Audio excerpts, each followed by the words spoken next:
A striking dilemma emerges plainly within the biblical description of the antediluvian world. For if human and angelic species share genetics closely enough related, meaning simultaneously different yet similar enough to permit reproduction, then how precisely were the Nephilim giants born? According to what we understand today, it would be impossible for a human woman to bear beings of such gigantic proportion. Yet there exists an important missing piece of the picture, one that may perhaps close this gap.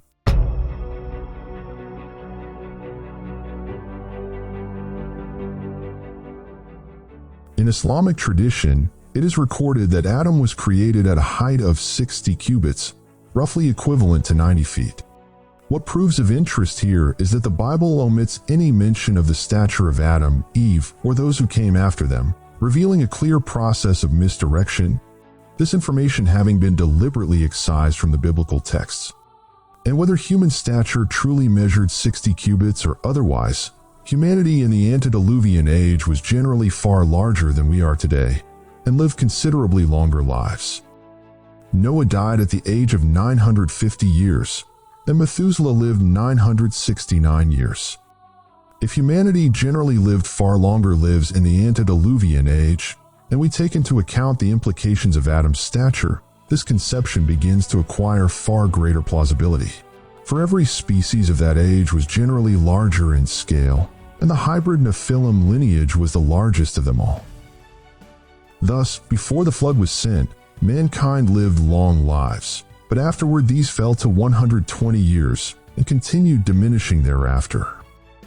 Something changed within the Earth's atmospheric envelope, something that prevented humanity from living as long as before or growing to such towering stature. But what changed? It is notable that the apocryphal Book of Enoch and the Book of Giants offer us certain threads of meaning. The first English translation of the Ethiopian manuscript of Enoch was published in 1821 by Richard Lawrence, and is preserved within the Bodleian Library at Oxford University. Yet strangely, Lawrence's translation was soon superseded by his own later translations and by other editions, owing to the discovery of superior texts and the adoption of more precise critical methods, so it is said.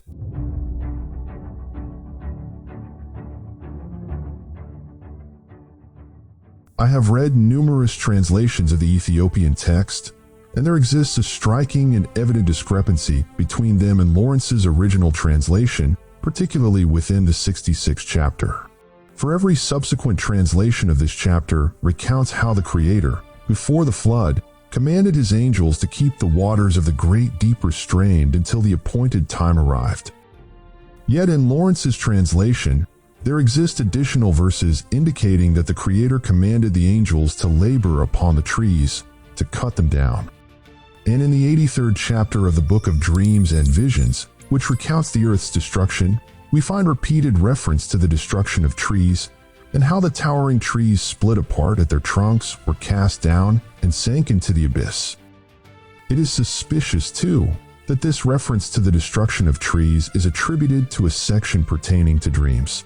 Accordingly, as is well known, such passages are not necessarily regarded as literal fact, but merely as visions and dreams.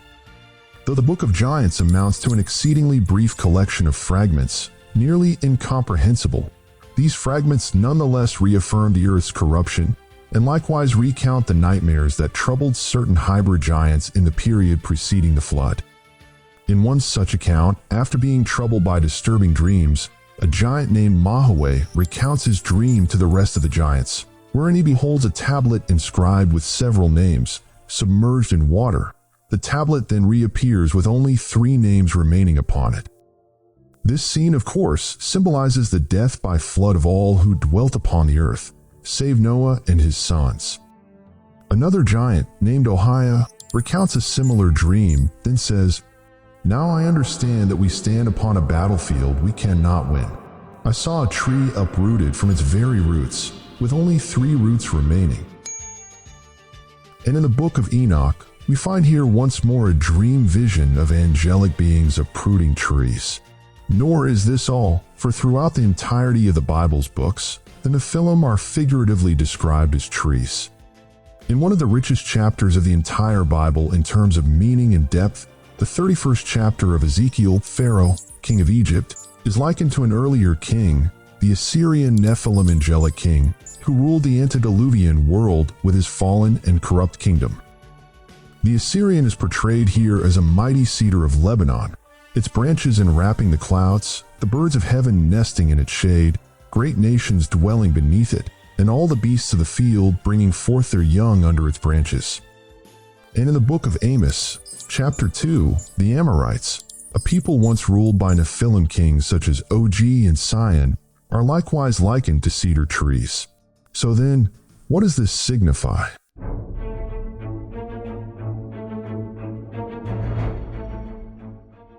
We are, after all, reading literature, and writers employ figurative language, simile, and metaphor as they please to tell their tales. But we are not dealing here with ordinary literature. The Bible is one of the most remarkable and profoundly mysterious texts in the history of writing. And owing to this immense power, it has been subjected to editing, revision, and excision, for it is inconceivable that the controllers, masters of the art of deception, would hand down complete and unaltered historical accounts for us to arrive at the truth. And as I have said before, this does not mean the Bible is devoid of truth, only that we must labor all the harder to extract and reveal it. Returning to Ezekiel chapter 31, we find the account of the Assyrian king continuing, and how this Nephilim king, who ruled the antediluvian world, reached the Garden of Eden and seized control of it after mankind had been exiled from it and the fallen angels had occupied it. And when the other Nephilim giants of Eden could neither conceal him nor contain him, he was cut down and fell. This is the very same account recorded in the book of Enoch, chapter 66, where we find the angels keeping the waters of the great deep restrained while engaged in cutting down the trees.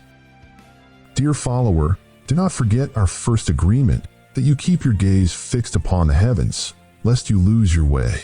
For these stories are steeped in symbolism, blending truth and myth together.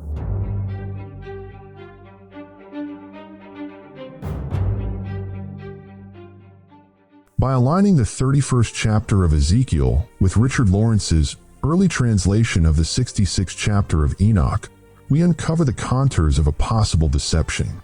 We come to realize that what Enoch explicitly states, that the angels labored upon the trees and cut them down, has been dissolved within the Bible into the very fabric of metaphor and simile used to describe the Nephilim themselves. The Bible employs the image of the tree as a means of conveying the towering stature of the Nephilim, while Enoch speaks quite literally of real trees of immense size, which were in fact cut down.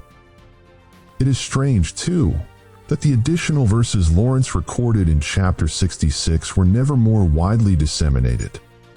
They do not wish us to contemplate the possibility that at some point in our history real, gigantic trees existed upon the earth.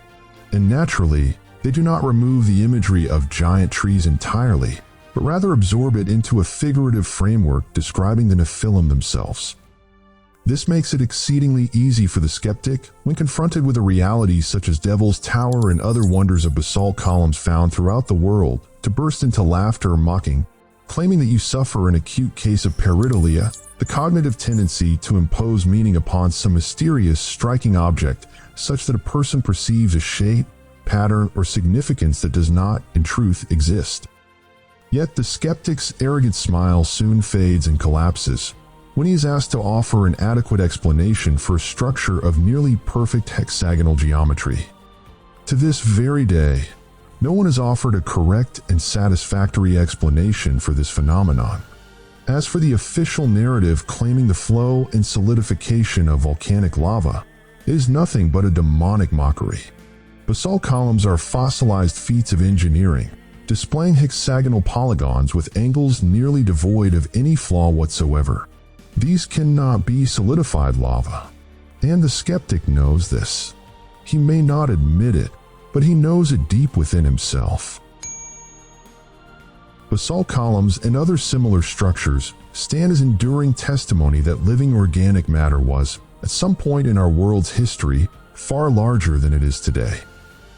They are shattered, fossilized remnants, silently bearing witness to a mysterious past belonging to our world, beautiful wonders inviting anyone possessed of genuine curiosity to ask, what truly happened upon the earth?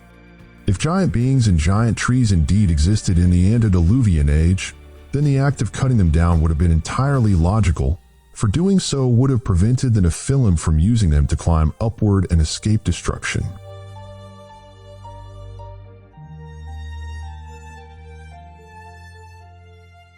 This likewise offers an explanation for the radical differences in the atmospheric and biochemical conditions of that age, conditions that enabled life to grow to far greater sizes and to live for far longer periods. In a world dominated by giant trees, the entire chemical structure of our atmosphere and its levels of oxygen and carbon dioxide must surely have differed radically from what they are today. Well, why have I related this story to you? Am I suggesting that these structures date back to the antediluvian age? Am I suggesting that the Great Mud Flood was itself the Great Flood?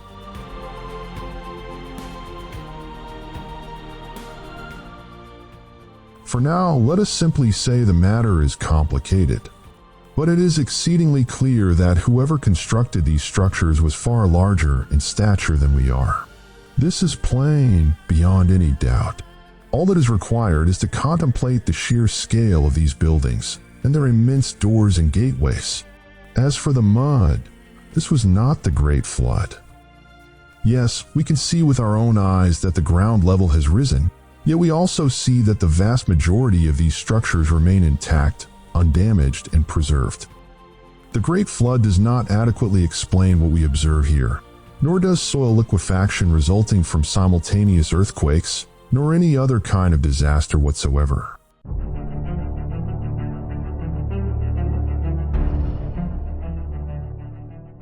History is a nightmare from which we are all trying to awaken. Do you hear the distant drumbeat of the Promethean system of the beast? The skeptics, sunk deep in their slumber, would not so readily sacrifice the genetic integrity of their bodies were they to truly grasp the potential consequences.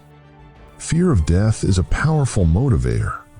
Yet what is most regrettable is that love of life itself, love of humanity's genetic integrity, and love of the Word of God no longer serve as motivating forces for the masses. The degree of indifference mankind has reached is nearly beyond comprehension. And yet, in the final hour, panic will seize them, and they will turn upon those who tried all this while to warn them. A great line has now been crossed. Will a new flood come, bearing judgment with it?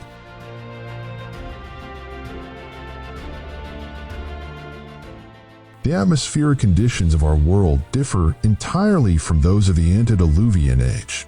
The sacred texts tell us that rain did not fall in those days as it does in ours, but a great mist watered the earth. Yet the flood and the subsequent rise in ocean levels changed this, and the Creator established His covenant with mankind, a rainbow in the sky, His promise never again to drown the earth. I do not believe a great flood is coming. The storm, however, is something else entirely, is it not? It is electrical.